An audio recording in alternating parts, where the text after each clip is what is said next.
This week on Art on the Air features Nashville-based musician Liz Longley about being dropped from her record label and using the Kickstarter campaign to buy back her completed album. Next, Allie Crawley Duncan, who's known as Allie the Piper, who is renowned for modernizing the great Highland bagpipe by blending classical rock and heavy metal. Our spotlights in the Lubeznik Center for the Arts exhibit Connections, running March 6th through June 14th.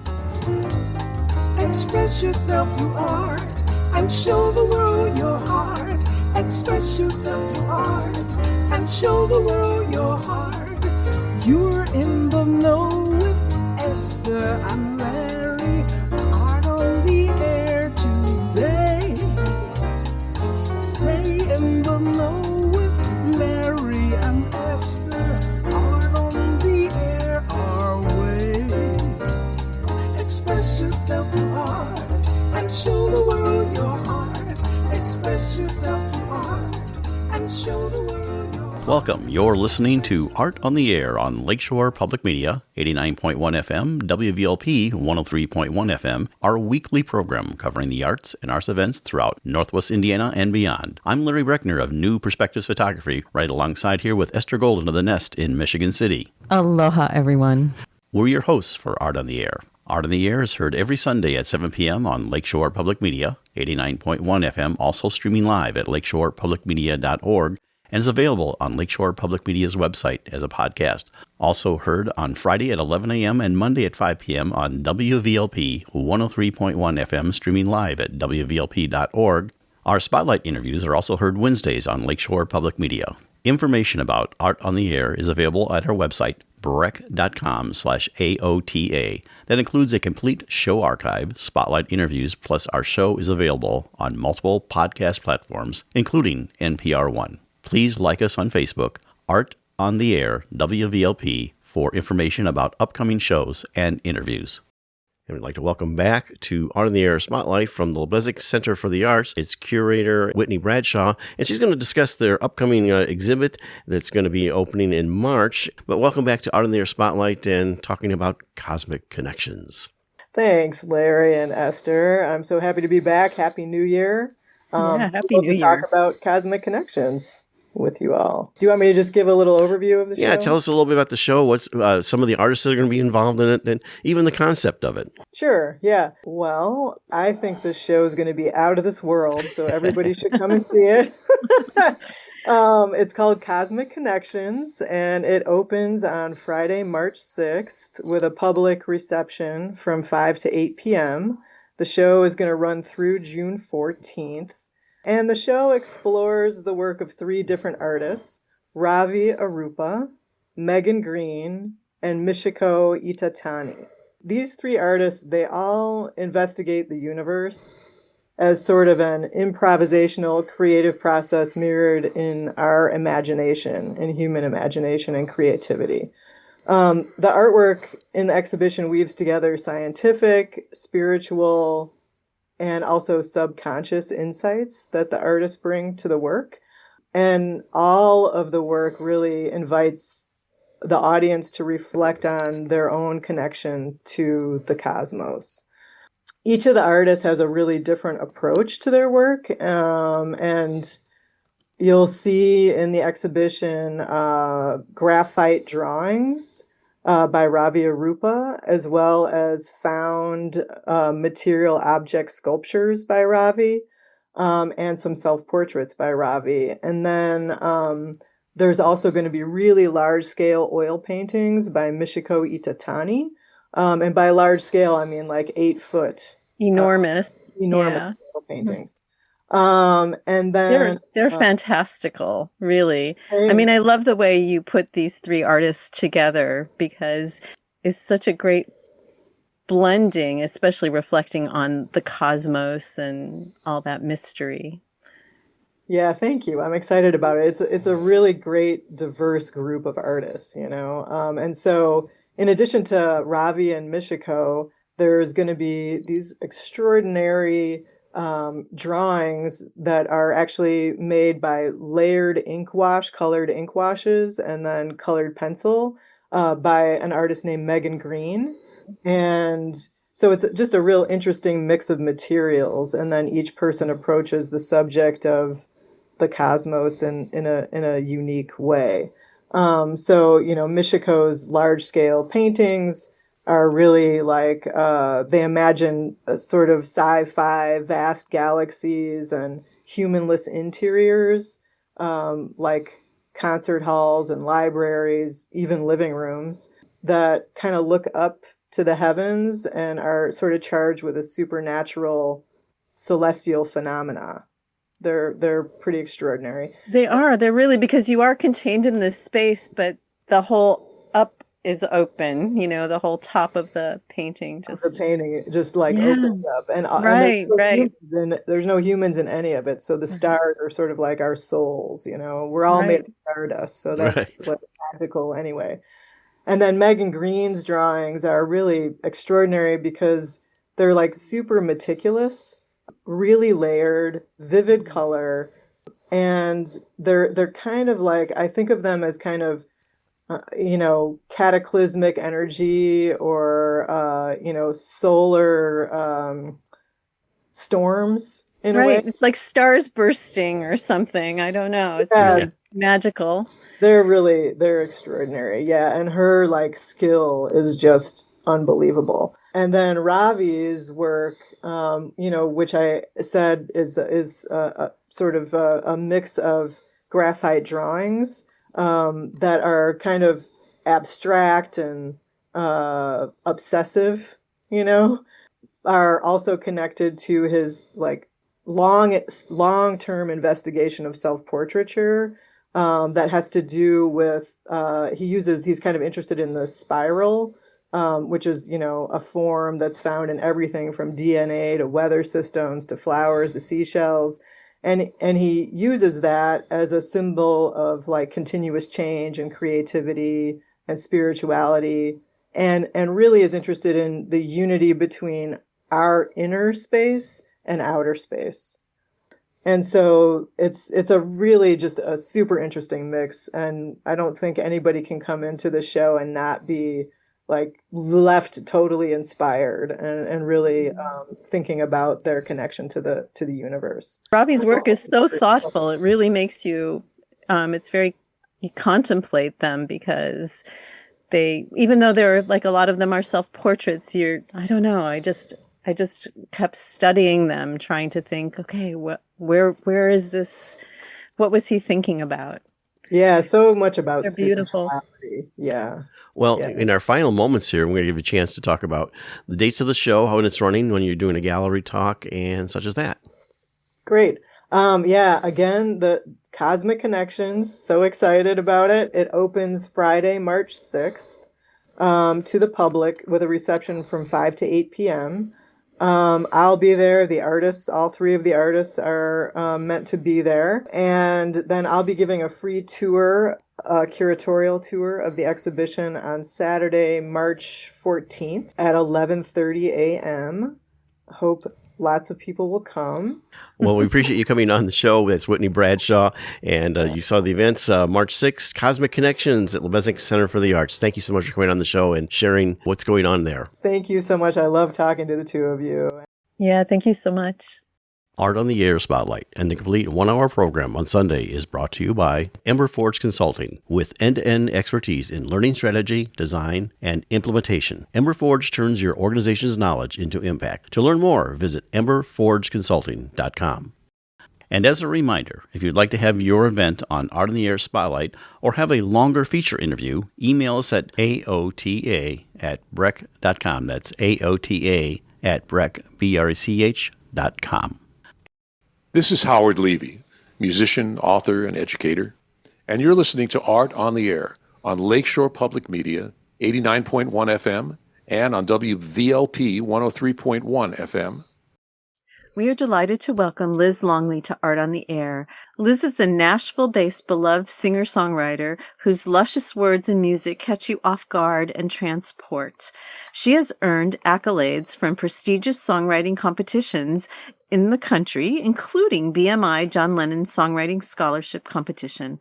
Her 7th studio album, New Life, was released in March of 2025. Her sixth album, Funeral for My Past, was self-released and made music industry headlines when she became the fourth most funded female musician in Kickstarter history.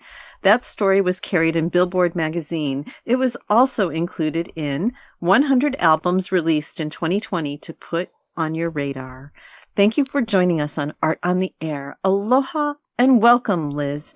I have a huge confession. Funeral for My Past and New Life they were an alive river for me. I was dancing throughout both of those albums and deeply involved with the lyrics and music, which are really, really exquisite. Thank you so much for them. Thank you so much. That's so kind. Well, Liz, welcome to the show. It's good to be here. We always like to find out your origin story, and how we do that is tell us how you got from where you were to where you are now. Yeah, I grew up in a small town outside of Philadelphia in a very musical household. My dad raised my brother and I on music, and I always joke that he was raised in a house where every child was lined up with a different instrument. And anytime anybody walked in the house, it was like they had to play for them. So my dad thought that was totally normal, and my brother and I were raised playing music for people that came to our house. And I fell in love with songwriting. That's when my life changed. When I was 14 years old, I fell in love with Joni Mitchell's Blue. And I knew that I wanted to not only sing and play, but I wanted to learn how to craft a song and to connect with people through music that way. And I knew at age 14 that this is what I wanted to do with my life. So I was very lucky to grow up in a house that supported and celebrated music. And I ended up going to school, specifically majoring in songwriting because I wanted to nerd out on it at Berklee College of Music in Boston. And, got in the trenches in the craft and eventually toured every summer and have been making music full time ever since. It's been my only job. I'm very lucky. And I've been in Nashville now since 2011. So it is my life, and I feel very grateful for that. Oh, how lucky to hear Blue so young. Yes. Very lucky. Well, how I came to you is you had a Facebook, I don't know if you call it an ad, but a thing coming up where it was silent, but you were holding flip cards talking about how you label, you had to explain that. You got dropped from your label or however that worked out. And that's what I thought, well, that's got to be a story that we would love to hear. So tell us about that. It is.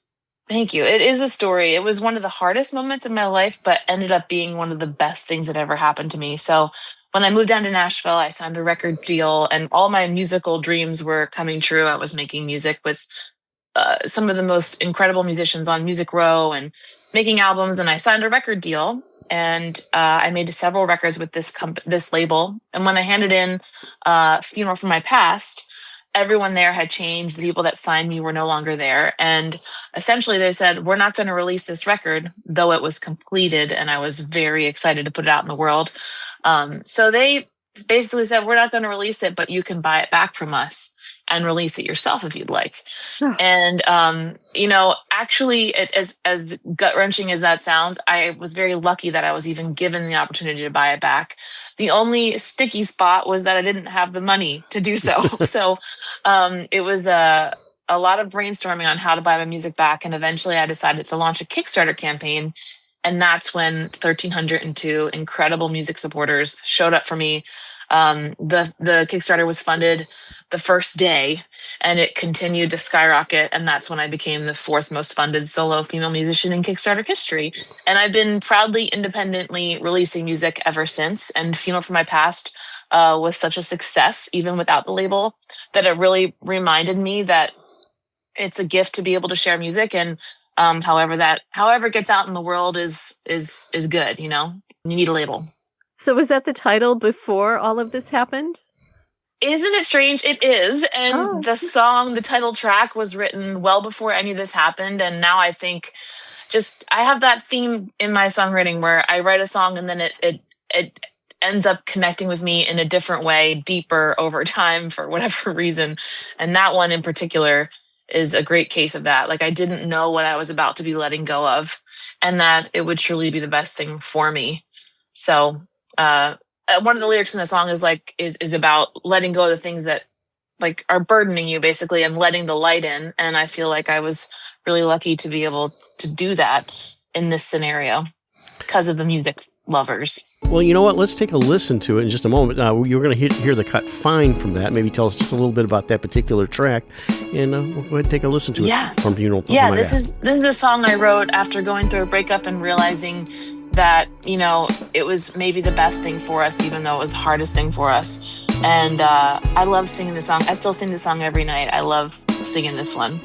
Okay, well, let's take a listen to it. Liz Longley, and it's from the album "Funeral for My Past." Fine.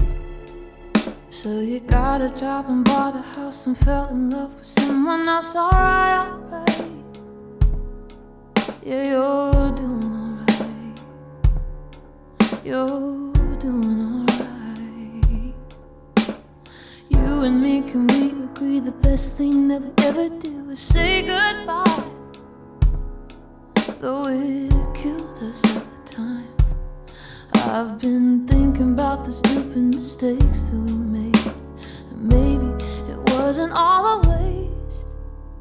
All those nights we stayed up crying, fighting through the hardship, yelling at the top of our lungs. Maybe it was meant to be, 'cause I know it's part of the pain that got you where you are today, and you're strong now that you're not mine. You're doing fine.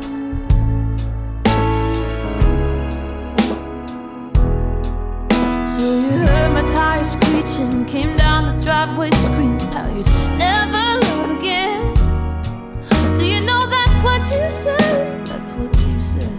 I couldn't get those sad words out of my head. Now won't you thank me for leaving, for running out of reasons, for giving up?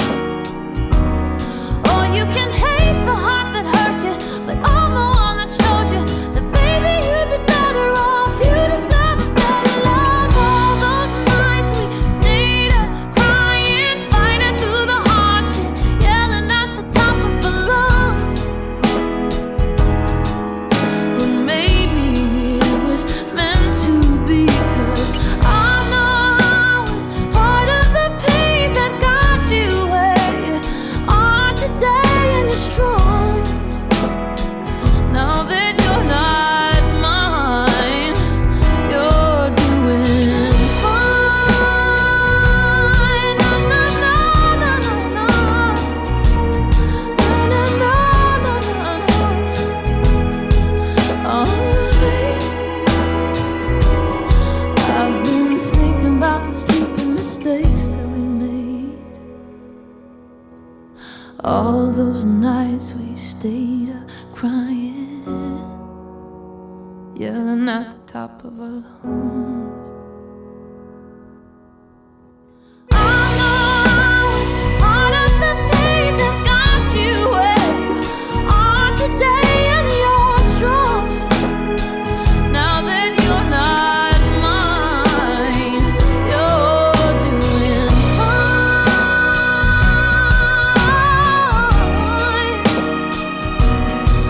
Well, fine.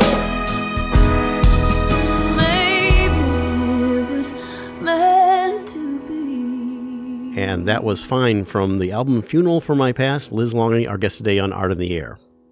So, Liz, would you say that most of your songs are deeply autobiographical, or a mixture of, you know, great songwriting and biography? Most of them are songs about something I've lived through, and I find that the songs that connect the most with people are those. I mean, I have a few where I just kind of got creative and, you know, wrote a story and put it in a song, but the ones that are kind of tried and true are the ones that are deeply personal. For example, I wrote a song called "Unraveling" about my grandmother who had Alzheimer's. And when I wrote that song, I was too young to know like how common Alzheimer's is. And it felt like something my family was going through alone. So I really just wrote it for my family until, you know, I reached a point where my mom was like encouraging me to play it on stage. And as difficult as that was, that's become a song that's been, a standard for me now, just because it feels so important to remind people that they're not alone in what they're going through. And so some of the songs that I wrote in my most deepest, darkest moments are the ones that, feel like the most important to play. Okay. And let's talk about your songwriting process. I know coming from a musical theater background, they always ask composers which comes first, the lyrics or the music, but tell us about your process. I feel like every song every song that ends up being finished starts with an overwhelming feeling, something that I feel like I need to get out and find clarity on. And like, as I'm writing the lyrics and as the melody's forming, they're being shaped together, and they're helping me make sense of whatever I'm going through in my life at that time. But I'm not the kind of person that just gets like song titles in my head and then has to write it. I'm less of an idea person and more of a feeling person, and I kind of follow that feeling. So that whole process, do you put down the words then and kind of melody, or do you kind of, pick up the guitar and kind of plunk it out? I mean, how? Yeah, I usually get to the piano or the guitar and I start singing gibberish. They kind of form together. It's kind of like a blob of music and gibberish until I have a clear sense of what I want to say. And when I land on that, then that gives me an anchor and I create around that. But some of my favorite songs to sing are the ones that I don't even really remember writing them. It's like almost like I was in a meditative state. Right. Because if I think too hard about it, then it loses something. So my best songs were written like relatively fast. But then I have songs like that took me years to complete that I wasn't willing to let go of. In particular, I have a tough time reeling in happy songs and getting them to the place where I want to sing them every night, where they're still relatable, because I don't want to just sing fluffy, happy songs. So this song, So Good, it's on my latest record, and I literally was, picking away at it for 7 years until I finally felt like it was in a place where I wanted to sing it every night. Yeah, because it is quite bouncy. Yes, it's bouncy, but it needed like something, the tension. The tension and release in a song is really important to me. So if it were just going to be, oh, life is good. No, it had to be like, hey, life is hard and here's why, but here's why it's also great. You got to see the beauty in it. And so the pre-chorus in that song is what took me years to rein in. Now you have a new inspiration in your life with a 3-month-old in the house, which I know we talked before we were on air, is getting sleep. But you think there might be some inspiration coming from that little one? Oh my gosh, he is such a little chunky, happy baby. Like everything I do makes him laugh, which is really fun. I always joke on stage that my daughter, when she was born, my husband and I are such music lovers. We thought, oh, she's going to love music too. And she would just cry whenever I would open my mouth to sing. And her first words to me were, all done. And so she was very clear that she did not want to hear me sing. And I started wondering if I, overdid it through my pregnancy, playing guitar maybe on her head, and she was over it by the time she was out. But now she's a huge music lover. It just took a little time. But my son is just, every time I even hum a note, his face lights up. It's so much fun. So it'll be fun to see what songs come from having another little one in our family.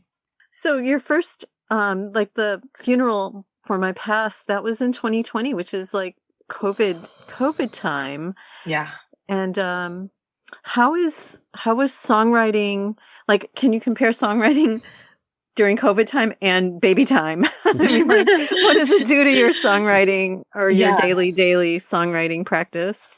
Yeah, I think now I have to be very intentional about carving out the time to create. Whereas before kids, before that, it was just kind of following every creative whim that I had. Now I'm really lucky to live in Nashville, where there are so many incredible songwriters, and a lot of my friends love co-writing. So we'll get together a couple times a month and write and see what happens. And lately I've been writing a lot of holiday music because I released a Christmas record in 2020 as well.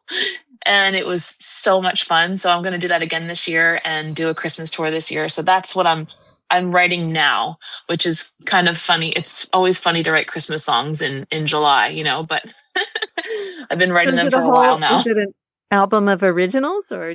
Yes, Oh, yes, all wonderful. originals. Yeah, I really love writing holiday themed music and looking at the holiday through different points of view, I guess. Yeah. Well, we want to take a listen to your latest album, New Life, that you released last year. And the song we're going to listen to is so good. Just set that up for us and we'll take a listen. Yeah, this is the song that I mentioned took me 7 years to write, but it's a song about being grateful for a good night. And I think we all have to look for the things we can celebrate these days. So this was my chance to do that.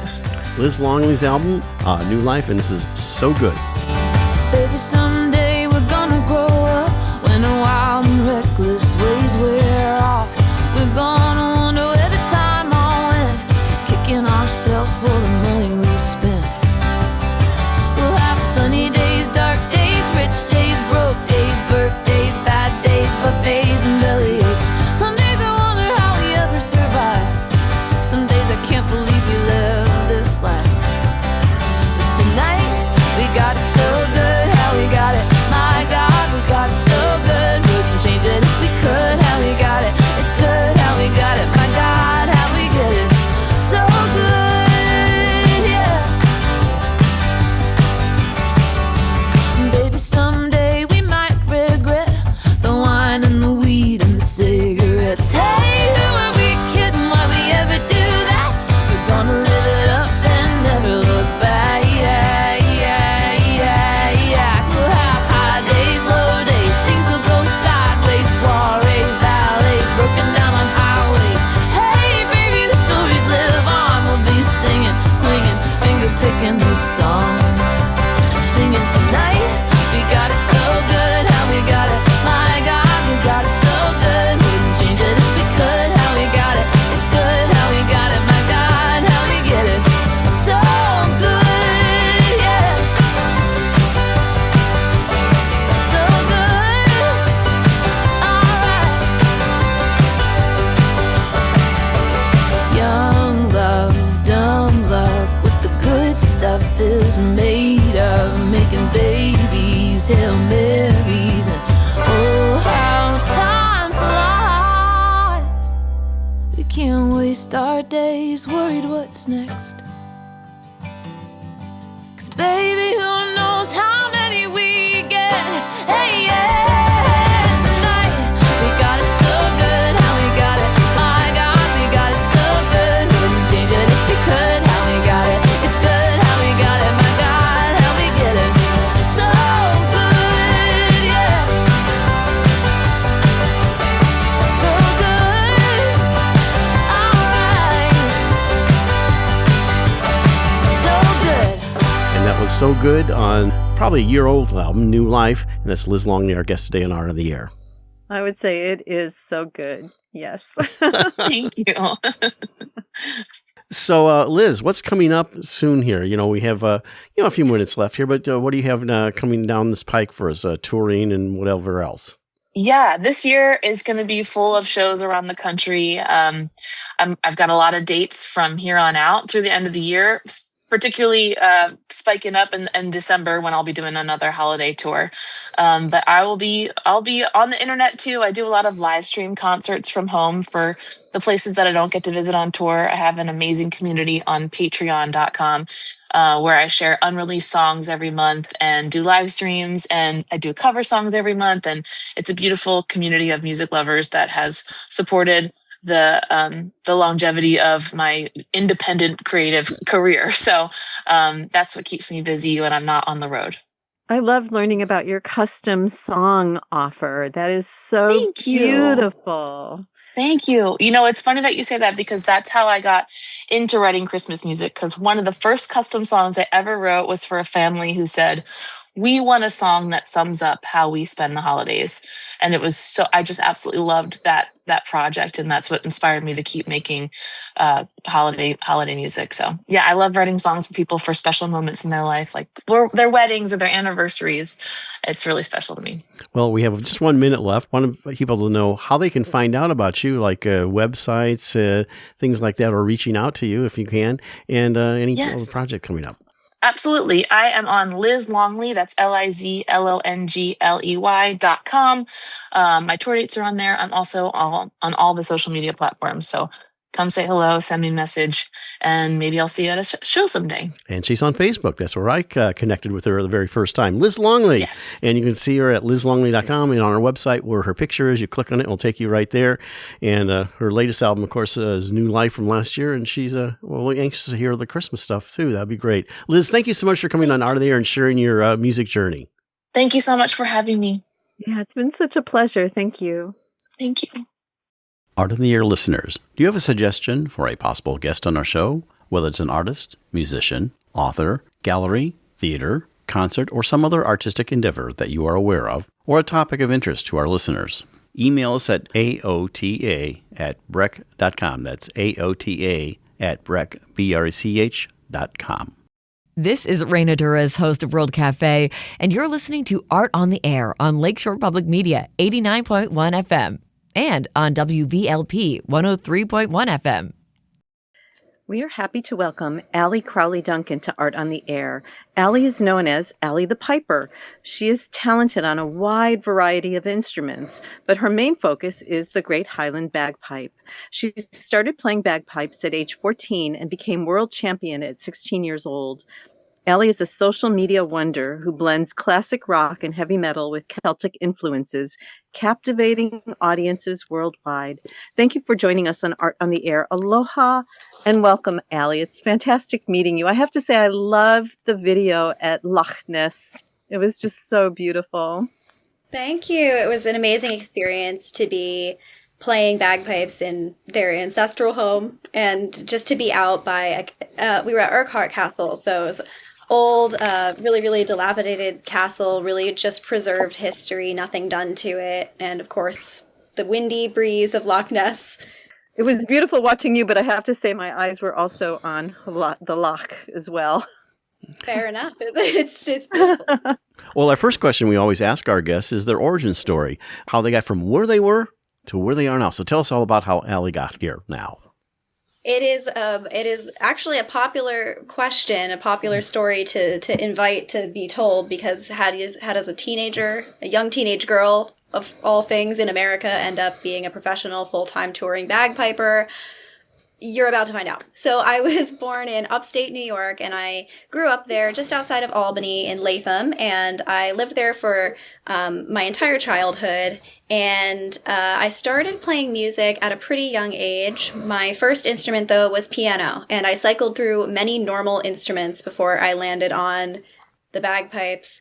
My mom took me to my neighbor's house, and he had a keyboard in his living room. And the first memory I have of really loving music was playing that keyboard.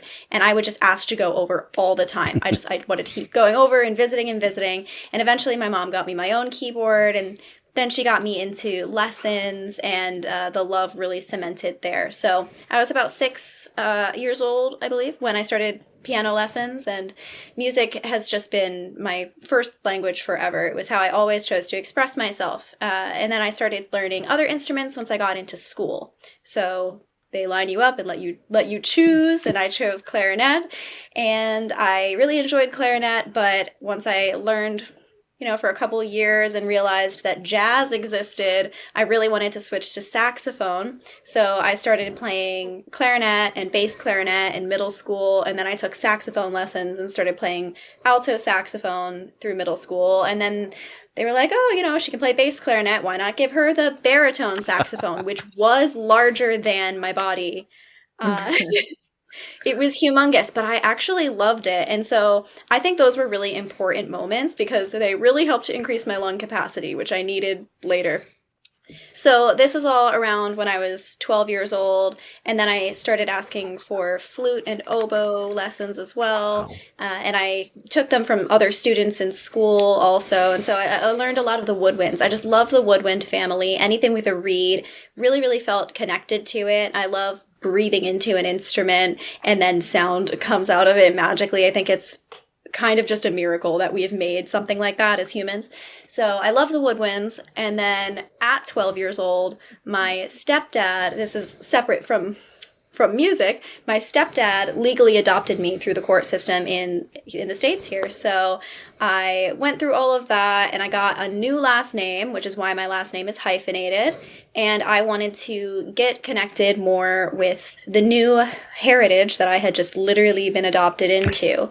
And I spoke to my grandmother about this, his mother, and Grandma Duncan brought me into their office and opened up this giant chest in the room, and it was stocked full to the brim with all of these different pieces she had collected over the years of their heritage and their history. And there's a book in there dating back to the 1400s with their lineage dating back to Scotland and all of the names. Wow. And there was a swatch of the Duncan tartan as well as the family crest, and she said, this is who you are now. This is part of who you are and part of who is you. And I thought that was really amazing, and I had never really seen culture be preserved and celebrated quite like that.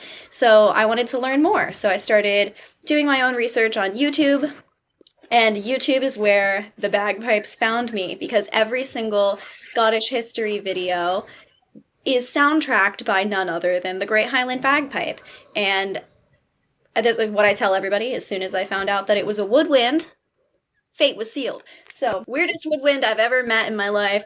But yes, I begged my mom for lessons, and I started taking lessons when I was 14. I can't believe the luck we had.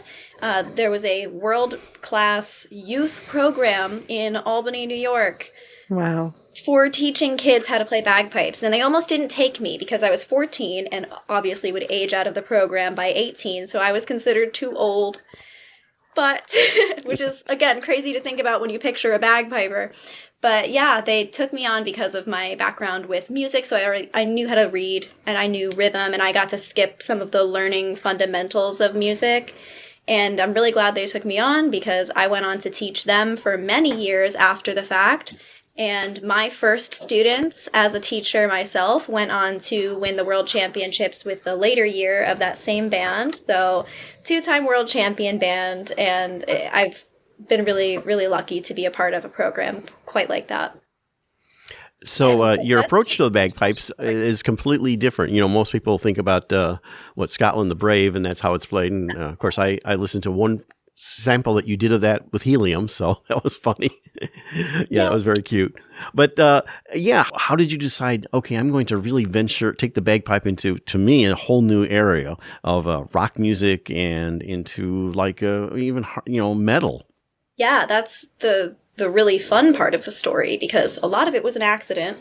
At 16, this is the very, very intro to kind of playing bagpipes in the abnormal, but at 16, I started a band with my friends in school, as many of us do as musicians, and it was made up of whoever we had. So we had drums, we had bass, we did not have guitar, but we did have a horn section, which had trumpets and saxophones and trombones. And then there was me, our lead singer / keys / bagpiper, which is just the most random kind of fluctuating player you can have in a band. But we did what we could. And we decided to enter into our school's talent show in 10th grade. And we wanted to play something that would be recognizable to people. So we arranged a cover of Lowrider and played it. And people thought it was just crazy, thought it was so fun. And to hear something like that on the bagpipes was also really fun for people. So we won the talent show, and then people started asking us to do gigs, and we started arranging more and more and more. And then the years following talent show was where it really started to settle in. And I said, hey guys, what if we did this year a cover of Crazy Train?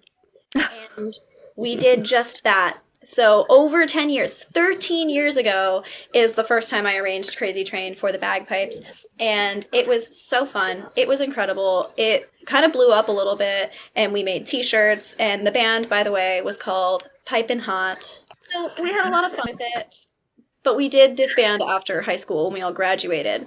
And I kind of put that in a little pocket and didn't really touch any of that again. And then social media starts to come into the picture with COVID-19. So the pandemic shuts everything down. All of my gigs are canceled. I'm not teaching in person anymore. Everything is shut down. We're locked up at home. So I wanted to create a new practice routine for myself because as a person, I find it really hard to channel into internal discipline and, convince myself to play. That's so hard to believe, actually, because your dedication from like 6 years old to play all those instruments, like, almost makes me think the opposite is. It's true. It's true. It manifests in different ways. For me, it's, being able to perform for a loved one when they come over for Christmas. That's enough of an incentive for me to practice because I love to perform, truly, is what it boils down to. And when there's nobody to perform for, it makes it really hard to pick up your instrument and just play. So I wanted to start playing online and create some sort of accountability for myself so I could see, I only posted one video this week. I need to do better next time. So I posted my first video and it was not meant to be anything special. I didn't really warm up. I just played, and it had been the first time I played in months, truly. And that video got 150,000 views overnight, which was an accident because I didn't have any followers. And I was on an app where none of my friends were because I didn't want my friends to see this. So that miserably for me. I got a lot of text messages, okay?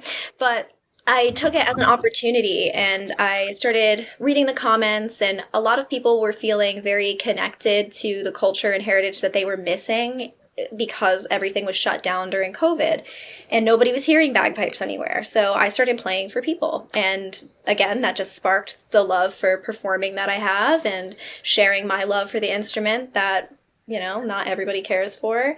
And that's really where it started. And as it continued on and I ran out of my traditional tunes to play, I decided to kind of sneak in a little bit of the unconventional that I also love. And it really took off and people really enjoyed it. And you mentioned Crazy Train. Why don't we take a quick listen? You actually set it all up for us. So let's go ahead and take a quick listen to Crazy Train. And we have Allie the Piper.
And that was Allie the Piper, who's our guest today on Art on the Air. That was Crazy Train, Lakeshore Public Media 89.1 FM, and on WVLP 103.1 FM. You started on embarking on this, and you really, that's where I connected with you originally, seeing you on social media, regularly posting, and it seems like, I think, probably your apartment and everything, and doing things, but I especially with Crazy Train, loved the video that went along with that. That was really remarkable. That was really something. Did you make that some years later than when you first did that song?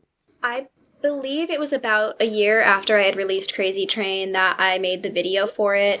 And I was really fortunate with how everything worked out. I was performing for the Pittsburgh Irish Festival, which takes place at an amazing location in Pittsburgh called the Kerry Blast Furnace. And it's an old steel mill.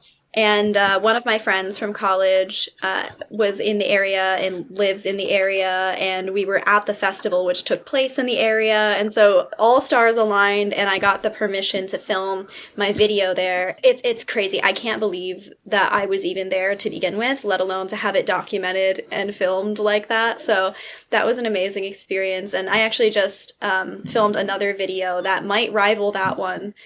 For my new favorite. I filmed it out in Germany for a cover that I'm going to be releasing at the end of April or at the beginning of May, and it's also pretty epic. And if people like that video, then they're gonna love the next one.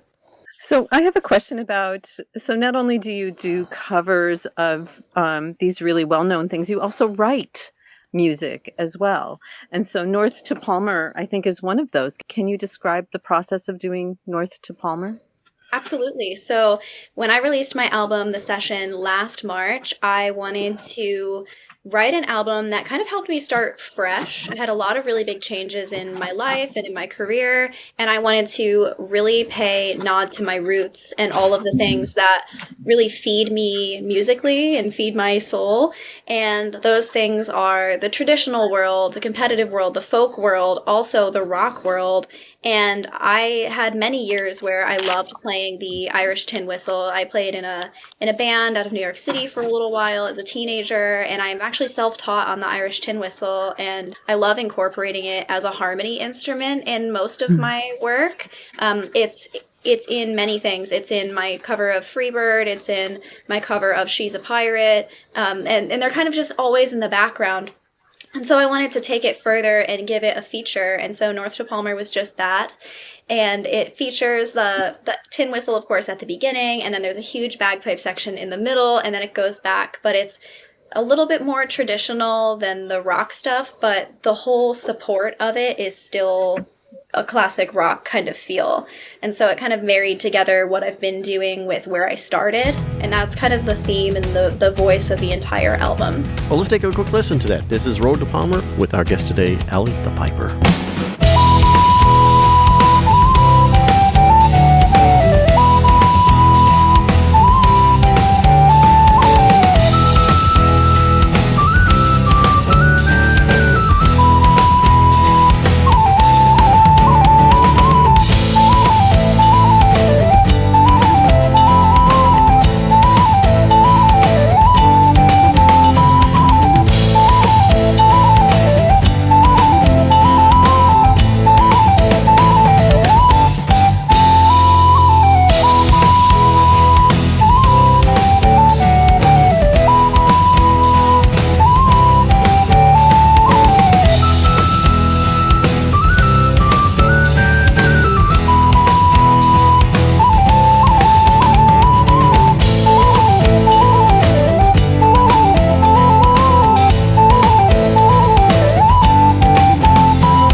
And it's Allie the Piper on North to Palmer on Art on the Air today, and telling us about how she's taken the bagpipe out of Scotland, kind of, and into a whole mainstream area for us. On that one, you get such a pure, seamless sound. It's just so beautiful. That opening is just exquisitely gorgeous. Well, thank you. It's actually, there's a fun story with it, particularly the name. So right after we had written that tune, I went and performed at a festival in Alaska. And it was my first time in Alaska, and the landscape was just absolutely beautiful. And I was listening to the tune and kind of practicing it in the passenger seat of the car. And I'm like, we're going to debut this here in Alaska, because I wanted to do something new, you know? And I had no name for it. And the GPS popped up and said, in 0.3 miles north to Palmer. And I said, that's it. Oh, that's and so wonderful. And a lot of the harmonies and a lot of the shaping is really inspired by the beauty of all of the mountains from where I was on stage and what I could see from stage. And actually, my logo and the logo on my kick drum head is a picture of me holding the bagpipes over my head. And that was also from a photo that was taken from behind at that same show. So a lot of that really ties into both the record and the logo and all of the things that shaped 2025 for my year as an artist. So what's coming up? And we only got about a couple of minutes left here, believe it or not, Allie. What's coming up in terms of performance and your performance schedule? Also, maybe share your website and how people can find out about you. I mean, it should be very easy if they put Allie the Piper in a Google search. Yes, so I have a lot of things that are going to be announced at the end of March after St. Patrick's Day. So unfortunately, I can't give too much away, but I have a lot of festivals and some great venue shows coming up this year. And all of them will be updated regularly on my website, which is piperally.com, piperally.com. For right now, I can let you know that I will be at Celtic Fling, and that is in Mannheim, Pennsylvania. I have a lot of stuff kind of by the DC and Philly area coming up. Nothing Midwest? I will be in Livonia, Michigan in June. And I do have a couple other things, but those are going to be announced a little bit later because we're kind of narrowing those down. But I have a lot of really fun stuff. I'll be in North Carolina this year. I'll be in Pittsburgh, other cities in Pennsylvania, New Jersey, Washington, D.C. There's some New York. Yeah, there's a lot going on this year. And of course, I'll also be over in Scotland. I'll be in Edinburgh for my true debut full-length show in Scotland and in the UK in May. Oh, I'm also going to New Mexico, which will be a new state for me to perform in. So lots of new things scattered all about the globe. And I'm really excited to hit some new places and to play new music. And I am releasing a new album in September of this year, which will have Crazy Train on it, as well as some heavier originals and a couple other covers that can't give away quite yet. We appreciate you coming on Art in the Air and sharing your dynamic music style is completely different. So we took the bagpipe to a whole different level. We really appreciate you sharing that. Our guest today is Allie Crawley Duncan, who told us her story, how she really inherited that, and she's known as Allie the Piper. Thank you so much for coming on Art in the Air. Thank you so much. Thank you for having me. Oh, yeah. Thank you. It's been such a pleasure.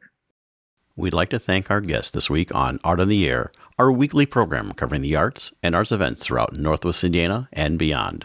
Art on the Air is heard Sunday at 7 p.m. on Lakeshore Public Media, 89.1 FM, also streaming live at lakeshorepublicmedia.org, and is available on Lakeshore Public Media's website as a podcast. Art on the Air is also heard Friday at 11 a.m. and Monday at 5 p.m. on WVLP 103.1 FM, streaming live at wvlp.org. If you have a smart speaker like Amazon Alexa, Google Assistant, or Apple Siri, just tell it to play Art on the Air to hear the latest episode. Our Spotlight interviews are heard every Wednesday on Lakeshore Public Media. Thanks to Dee Dotson, Vice President of Radio Operations for Lakeshore Public Media, and to Greg Kovach, WVLP's Station Manager. Our theme music is by Billy Foster with a vocal by Renee Foster. We'd like to thank our current underwriters for Lakeshore Public Media, Ember Forge Consulting, thoughtful marketing and digital learning built to express your purpose and grow your reach. Learn more at emberforgeconsulting.com/grow. And for WVLP, Walt Breidinger of Paragon Investments. So we may continue to bring you Art in the Air, we rely on you, our listeners and underwriters, for ongoing financial support.